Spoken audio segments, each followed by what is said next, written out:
အခုမအားလာကနော် AA နဲ့ PDF များစိတ်ဝင်နေသည်ဆိုချင်းကြောင့်ရေကြီးသားပေါင်းနဲ့အသုတ်မြို့နယ်3ခုလမ်းစုံမှာလက်နက်ကြီးစခန်းအခြေပြုပြီးတော့စစ်ကောင်စီပြင်ဆင်တယ်နော် PDF တွေကအတော်ကြောက်နေတဲ့ PDF ကိုနော်အေယာဝတီတိုင်းတွင်ရှိမြို့နယ်3ခုထက်မနည်းမှာစစ်ရေးအခြေအနေတင်းမာပြီးတိုက်ပွဲများလည်းဖြစ်ပွားလာတဲ့အတွက်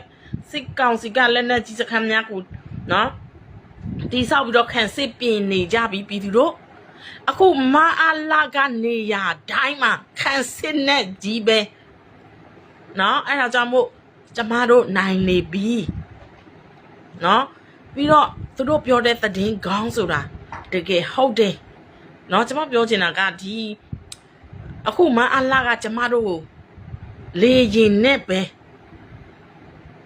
အထူးသဖြင့်ဒီစကိုင်းတို့မကိုတခြားနေရာသားသူလေကင်သေရင်တခုနဲ့ပဲအားကိုးနေတာနော်ပြီးတော့သူ့ရဲ့နောက်မှာနော်ဒီညဖော်ပြမဲ့သတင်းတွေကလေအာဆီယံကလေချိုသွေးတယ်ဒါမဲ့လက်တွေ့မှာ Justice for Myanmar အရက်ဖက်အဖွဲ့အစည်းတွေကသူတို့ကိုတောင်းဆိုထားတဲ့မအားလာကိုသူတို့နောက်ကွယ်မှာလေရင်စီတွေဗလဲဖြစ်စီပေးပြီးတော့သူတို့နောက်ကွယ်ကနေကူညီပေးနေတာကိုနော်ဖော်ပြထားတဲ့သတင်းတွေတော့ဆိုယုံကြည်လို့မရဘူးတကယ်လို့သူသာအာဆီယံသာရိုးသားခဲ့ရင်နော်ကျမတို့ပြည်သူလူထုတွေအထူးဖြင့်ဒီဆွေးနွေးပွဲကလွယ်လေနော်မအားလာစစ်တပ်ကနိုင်ငံရေးကနေထွက်ခွာသွားရင်ပြီးဒါပေမဲ့အာဆီယံကဒီချောင်းနဲ့ပတ်သက်ပြီးတော့တခွန်မပြောတာမရှိဘူးဒါပေမဲ့မင်းအွန်လိုင်းကိုလက်မခံဘူးဒီရွေးကောက်ပွဲကအဖေမို့အဲ့ဒါတွေကသူတို့ပြည်သူလူထုကိုနော်ဗလဲမင်းသက်အောင်လုပ်နေတာအမှန်မှနောက်ွယ်ကနေသူတို့အခုဒီရွေးကောက်ပွဲအတွက်နော်သူတို့စ조사ပေးနေတာဘယ်လောက်ထိလဲအခုထိုင်းကိုကြည့်လိုက်ထိုင်းတော့မှသူတို့ကြီးညာတယ်လေမနေ့တနေ့ကနိုင်ငံတကာကိုဗလဲအင်္ဂလိပ်လိုပြောပြီးတော့သူကနိုင်ငံတကာကိုတောင်းဆိုတယ်နော်မအားလာနဲ့ဆွေးနွေးဖို့နော်တစ်ဖက်မှာလဲအခုကျမတို့ကြည့်ရမှာကအခုလက်ရှိတော်လန်ရေးပြီးခါနီးမှာ KNU ကဘယ်လိုအနေအထားနဲ့သွားမလဲနော်ဘယ်လိုအနေအထားမှာပါဝင်လာမလဲအထူးသဖြင့်နော်ကရင်ပြည်နယ်အခုစခန်းတွေကိုသူသိမ်းတယ်အဓိကစခန်းဥပမာဒီဒဝဲနော်ထီခီဒီဥစားမအားလာလုံမဲ့နူကလီးယားဓာတ်ပေါင်းဖို့နေရကိုအခုသူပြောလာပြီးထိုင်းနဲ့ပေါင်းတော့သူတို့နေမလားဒါပေမဲ့သူတို့ဆောက်လို့ဆိုလေထိုင်းအတွက်လည်းအနေရရှိတယ်အဲ့ဒါကြောင့်မို့သူတို့တကယ်နေမလားအဲ့ဒီအတွက်သူတို့နိုင်လို့ရှိတော့ KNU ကတော့ KNU ရဲ့သိက္ခာကတော့နော်ပြန်တက်မှာပေါ့အဲ့လိုမျိုးပဲဖြစ်စေချင်ပါလေ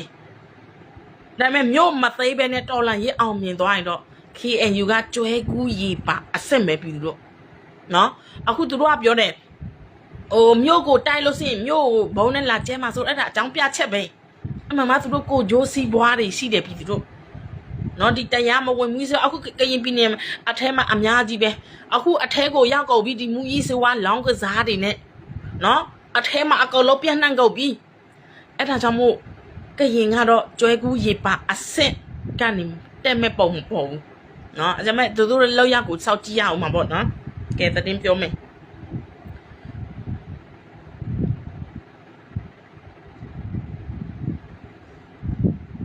ဒါခုနနော်ရခိုင်ဘက်မှာကဲအခု KIA စစ်ရဟရင်နစီးကိုပြစ်ချပြီးတဲ့နောက်မှာဗမော်မြို့သိ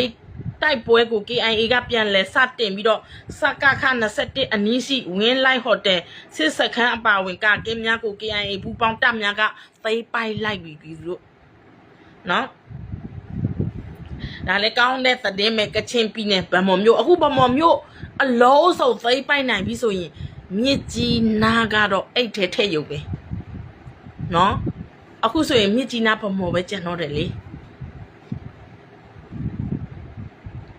ကဲအခု KN ထိုင်းကဝဒေသမှာရှိတဲ့မူရစ်ဆေးဝါးကိုတိုက်ဖြတ်ဖို့အတွက်တိုက်တွန်းနေတယ်နော်တိုက်တွန်းနေတယ်အခုဗာလဲအဲ့ဒီသူတို့တကယ်လုံမလား နော်မူကြီးစေဝါကဒီဝါဒေတာတခုစီတာမဟုတ်နော်အခုဆွေကုတ်ကိုကေပါလူကိုကူမှုကြားဖြန့်တကယ်လို့သာသူနော်သူက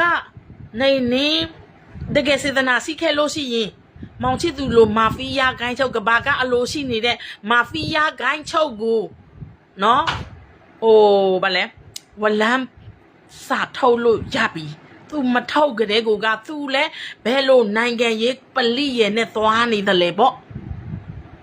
ဒါမဲ့ကိစ္စမရှိဘူးပြီတို့ကျမတို့တော်လှန်ရေးကလေသူတို့မကူညီလဲနိုင်ပြီးသားပဲနော်အခုဘင်္ဂလားဒေ့ရှ်ကိုကြည်လိုက်လို့ရှိရင်ဘင်္ဂလားဒေ့ရှ်လူထုကလက်ခံတယ်နော်အမေရိကန်ကဗလဲသူတို့အဲ့ဒီမှာသူတို့ကိုယ်တိုင်မဝင်ပေမဲ့သူတို့စစ်တပ်ကိုနော်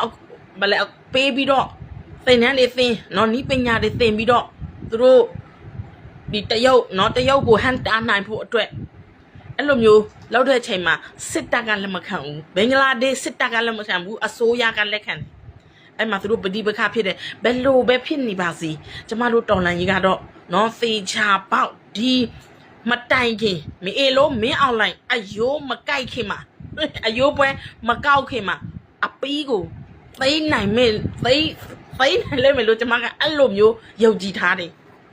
အဲကြောင့်မို့အခုနော်အခု KNU ကလည်းတစ်ချိန်လုံးပဲစဉ်းစားကြည့်လိုက်ပြီးသူတို့9နှစ်အတွင်းမှာနော်သိပြီးပြန်ပေးသိပြီးပြန်တိုက်သိပြီးနှခါပေါက်ခါပြန်တိုက်တယ်ဒါပေမဲ့အခုမအားလာအခြေအနေမဟန်တော့ဘူးလေမဟန်တဲ့အတွက်အခုသူတို့နေစားကိုတရက်နဲ့လည်းသူတို့သိနိုင်တယ်3ရက်နဲ့လည်းသူတို့သိနိုင်တယ်တပတ်နဲ့လည်းသူတို့သိနိုင်တယ်အခုသိလေနော်သိလိုက်ပါဝန်ပါပါတယ်ဒါပေမဲ့နော်မင်းတို့လှုပ်သလောက်ပဲရမယ်ပြည်သူတွေကမျက်စိတောက်ထောက်ကြည့်နေပြီနော်အဲ့ဒီအတွက်အခုသူတို့တိုက်တယ်နော် PDF အလံမတင်ဘူး KNU အလံပဲတင်တယ်တခြားနဲ့မတူဘူးနော်အဲ့ဒါကြောင့်မို့ထားပါတော့ဗလဲသူတို့မတင်ဘူးကျမတို့စောက်ကြည့်မယ်ကရင်ကတော့သူများပြည်နယ်အေဂျင့်တော့ကရင်ကတော့စုံနေအောင်မယ်ဘာဖြစ်လို့ဆိုတော့မူကြီးစေဝါလောင်းကစားတွေနဲ့ပြီးတော့ကရင်အချင်းချင်းတော့မတဲ့ကြသေးဘူးအဲ့ဒါကြောင့်မို့ကျမတို့ပြည်သူတွေကစောက်ကြည့်နေရအောင်မယ် PDF တွေသာဒီကရင်နယ်မြေမှာမရှိတော့ရင်သူတို့အချင်းချင်းဘယ်လိုသွားမလဲကရင်လူထုကတော့အေးချမ်းမှာမဟုတ်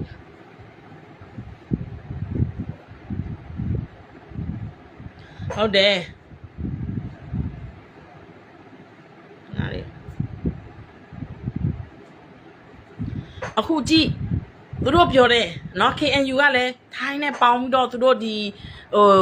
ဗလဲဒီနျူကလ িয়ার လုံမဲ့ကိစ္စမှာသူတို့လုံမဲ့စောင့်ကြည့်ရမယ်နော်သူတို့တကယ်သူတို့အပြောအသူတို့မျိုးလုံမလားကျမတို့စောင့်ကြည့်ရမယ်ဒါပေမဲ့အခုစစ်ကောင်စီအဓမ္မစစ်မှုထမ်းစုဆောင်မှုများလှုပ်ဆောင်နေချိန်မှာထိုင်းဘက်ကမြန်မာနိုင်ငံသို့ပြန်လဲလွဲပြောင်းပေးသူဥယေ2800ကျော်ရှိလာပြီဖြစ်တယ်ကြီးစံ2800ကျမတို့အလုပ်သမားတွေမြန်မာအလုပ်သမားတွေစိတ်မကောင်းဘူးနော်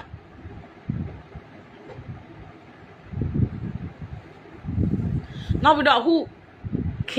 KIC ကလည်းကြီးညာတယ်ငလင်ဘေးအတွက်ငွေကျသန်းပေါင်း3985.9 သန်းNUG ဘက်ကလူထမ်းတယ်နော်28ရက်စ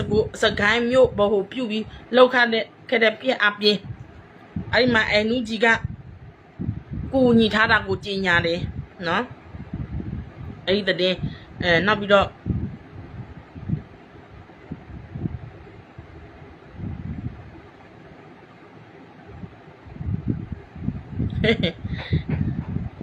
ကဲနောက်ပြီးတော့လေအခု MDY မန္တလေးနော်မန္တလေး PD အဲ့ဒီကအရန်တော်တယ်ပြည်သူတို့အရန်တော်တယ်နော်တောင်းဝင်မှာလဲအခုအရန်တော်တယ်ဘလို့ဘာကြောင့်လို့ပြောရလဲပူသဒလန်ကိုနော်မအားလာရိုက်သွင်းထားတဲ့မအားလာရိုက်သွင်းထားတဲ့ပူသဒလန်လောက်ကောင်တွေကိုဖမ်းဆီးနိုင်ခဲ့တယ်ပြည်သူတို့အမလေးကျမတို့ကရင်ပြည်နေတာအဲ့လိုမျိုးဖမ်းလို့ရှိရင်ဖမ်းလို့ကုန်မှာမဟုတ်ဘူးเนาะအများကြီးပဲဒါပေမဲ့မန္တလေး PDF တွေတော်တယ်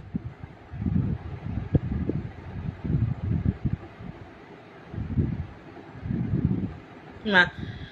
တပ်ဖွဲ့အတွင်းအသွင်ယူစိတ်ဝင်နေတဲ့သူရှိုး နော်ပူသဒလန်ခုနှစ်ဦးကို MD1 PDF ဖော်ထုတ်တယ်အဲ့လိုဖော်ထုတ်ရမယ်အဲ့ဒါကြောင့်မို့သူတို့တွေကဘယ်လိုလုပ်တယ်လဲနော်ပြည်သူကာကွယ်ရေးတပ်မတော်မန္တလေးမှာစစ်ကောင်စီကအသွင်ယူစေလို့ထားတဲ့သစ္စာဖောက်လောက်ကောင်ဒလန်ခုနှစ်ဦးစုံစမ်းဖော်ထုတ်တွေ့ရှိရကြောင်းနော်ဒီနေ့ MD1 PDF ကထုတ်ပြန်ထားတယ်အဲ့ဒီ PDF ထံမှ MD1 PDF ထံမှဆုံးခွာထွက်ပြေးပြီးနောက်လက်ရှိတွင်မြန်မာနိုင်ငံတွင်ရှိနေကစစ်ကောင်စီသတင်းပေးဆက်လက်လောက်ကင်နေစေဖြစ်ကြောင်းအထောက်အထားနဲ့ကိုပြသွားတာတော့လိုက်တဲ့ PDF တွေနော်နောက်ပြီးတော့ဆုံးခွာပြေးပြီးနောက်လာမှာမြန်မာနိုင်ငံတွင်ရှိနေတော့စစ်ကောင်စီထိသတင်းပေးဆက်လက်လုပ်နေတဲ့နော် MD1 PDF ပြန်ကြားရေးတာဝန်ခံအော်စမွန်ကပြောတယ်စစ်ကောင်စီကစစ်မှုထမ်းဥပဒေပြဋ္ဌာန်းပြီးတဲ့နောက်မှာ MD1 PDF မှာအခြေခံစစ်သင်တန်း3လတက်ကစေဌာနမှာတာဝန်ထမ်းဆောင်ခဲ့တဲ့ရဲသွေးတွန်းလာစစ်မှုထမ်းဟန်ဆောင်ပြီးတော့စစ်မှုထမ်းဖမ်းလို့နော်မန္တလေး PDS မှာပညာလာသင်တာတွန်းလာစစ်မှုထမ်းတွေကလည်းပူးသဒလန်နေပါတယ်နော်အခြေခံစစ်တင်တဲ့3လတက်ကဆေးဌာနမှာတာဝန်ထမ်းဆောင်ခဲ့တဲ့ရဲသွေးခချစ်ရအောင်ဆိုသူသည်အခြားရဲဘော်များနဲ့ရင်းနှီးမှုရယူပြီးအမည်ရင်းနဲ့နေရလိပ်စာများကိုပုံစံမျိုးစုံဖြင့်တောင်းယူစုဆောင်ခဲ့က2024ခုနှစ်ဒီဇင်ဘာ17ရက်မှာတမဆုံးခွာထွက်ပြေးသွားခဲ့တယ်နော်အဲ့ဒီရဲသွေးကတော့ MD1 PDF ဦးဆောင်သူများအရာရှိများစစ်သည်များထိခိုက်မှုအခြေအနေများကိုထောက်လန်းခြင်းတိုက်ပွဲစုံတီနေရများကိုထောက်လန်းခြင်းတွေ့လာအဲ့ဒါကြောင့်မို့နော်မန္တလေးမှာခဏနေဘောလာကျဲပြန်ပြီးကျောင်းနေရစာသင်ကျောင်းနေရအဲ့လိုပူးသဒလန်တွေရှိလို့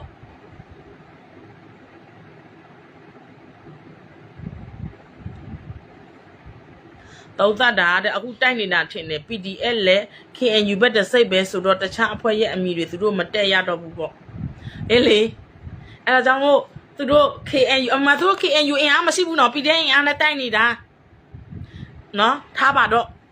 သူတို့စစ်ဆက်လောက်ရကိုကျမတို့ပြည်သူတွေကတောက်ထောက်ကြည့်ရမယ်သိကြတာတခုကတော့လက်ရှိဦးဆောင်နေတဲ့ခေါင်းဆောင်တွေကိုကျမတို့လုံးဝ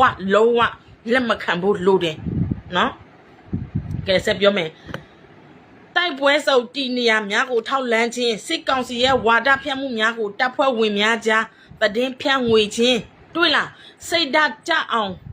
စိတ်ဓာတ်ကြဆင်းစေရန်ဖျားယောင်းပြောဆိုခြင်းအဲ့ဒါအဓိက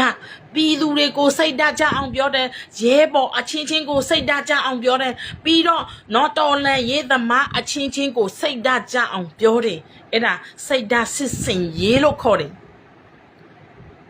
စိတ်ဓာတ်ကြဆင်းစေရန်ဖျားယောင်းပြောဆိုခြင်းများနဲ့တမဆုံးခွာထွက်ပြေးစေရန်ဆွဲဆောင်ခြင်းတို့ကိုဆောင်ရွက်ခဲ့ကြောင်းသိရတယ်။ဒါဆိုရင် NUG ထဲမှာလဲပူးသဒလန်တွေအများကြီးပဲစုံစမ်းလို့ရမယ်ထင်တယ်။အခုကြည့်လိုက်လေနော်။ NUG လက်အောက်ကနေခွဲထွက်ပြီးတော့ NUG ကိုပြန်ပုတ်ကန် NUG ကိုပြန်ပြီးတော့ဖောင်းထုနေတဲ့နော်အဲ့ဒီမအလာမရပါသားတွေ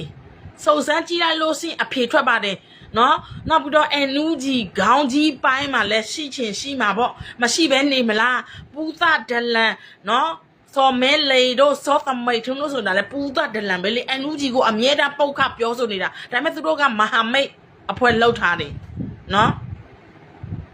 ထို့အတူ MD1 PDF ခြေခံစစ်ပညာသင်တန်းဆင်းပြီးတဲ့နောက်သင်တန်းဆရာအဖြစ်တာဝန်ထမ်းဆောင်ခဲ့တဲ့ကျော်စင်ထက်ခဘာဆိုတွေ့လားသူတို့သင်တန်းဆင်းပြီးတော့သင်တန်းဆင်းပြီးတဲ့အထီတောင်မှနော်ဟန်ဆောင်နေတာလက်ချင်းရေးသင်တန်းမှာတီနေရများကိုစုံစမ်းထောက်လန်းရန်စစ်ဘက်ရေးရလုံချုပ်ရဲ့အရာရှိဖို့မူသို့မဟုတ်ဖို့ကြီးယူဆရသူကိုဟူသည့် Facebook အကောင့်ပိုင်ရှင်ထံမှညွှန်ကြားခံရသူဖြစ်ကြောင်း MD1 PDF ကဖော်ပြထားတယ်တုံလိုက်တာအထောက်ထားနဲ့နော်ဖော်ပြထားတာပိုးဒီမှာနော်အထောက်ထားနဲ့ဖော်ပြသွားတာနောက်ပြီးတော့ပြည်သူရွေးရဌာနကြီးမှာတာဝန်ထမ်းဆောင်ခဲ့သူပန်းဤဖြူခဟယ်ရီကျော်သည်လည်းထိန်းချုပ်နယ်မြေအတွင်းစစ်စေးရေးဂိတ်တီနေရများကိုသတင်းပေးခြင်းတက်လုံနော်တက်လုံများကိုစုံစမ်းထောက်လန်းခြင်းနဲ့တမဆွန့်ခွာထွက်ပြေးရန်ဆွဲဆောင်စည်းရုပ်ခဲ့ကြောင်းသိရတယ် ဒါဆိုရင် NUG လက်အောက်ကပဲဖြစ်ဒီ PDF လက်အောက်ကပဲဖြစ်နော်ဖျားယောင်းသွေးဆောင်ပြီးတော့ထွက်ပြေးအောင်လုပ်နေတဲ့လူကဒလန်ပဲပြည်သူရေးရအဲ့ဒါသူတို့အကြောင်းမျိုးပြတဲ့ဘယ်လဲပါဖာကလိန်ညာတာဘာညာရှိရင်ရှိမှာပေါ့နော်ဒါပေမဲ့သူတို့ကအကုန်လုံးကိုသိကြုံပြီးတော့ငှက်ဆွဲလို့ပေါ့နော်ငှက်ဆွဲကNUG ကိုဖောင်းထုပြောရမယ်ဆိုရင်သူတို့တွေကသိကြုံပြီးတော့မလဲချိန်မကောင်းချိန်မလက်မကောင်းလက်မသူတို့မပြောအကုန်လုံးကိုသိကြုံပြီးတော့ပြောလိုက်တာနော်အဲကြောင့်မို့ပြည်သူရေးရဌာနကြီးနဲ့အမျိုးသမီးတိုက်ရင်မှာ6 လခွဲကြာတာဝန်ထမ်းဆောင်ခဲ့တဲ့မေမြနိုခယူကီဒီလဲခုံပါဒါဘူးတို့ပဲနော် MD1 PDF ဥဆောင်သူများရဲ့တီနေရာများယာယီအခြေပြုစေကုသနေရာများနဲ့တကမလဲတက်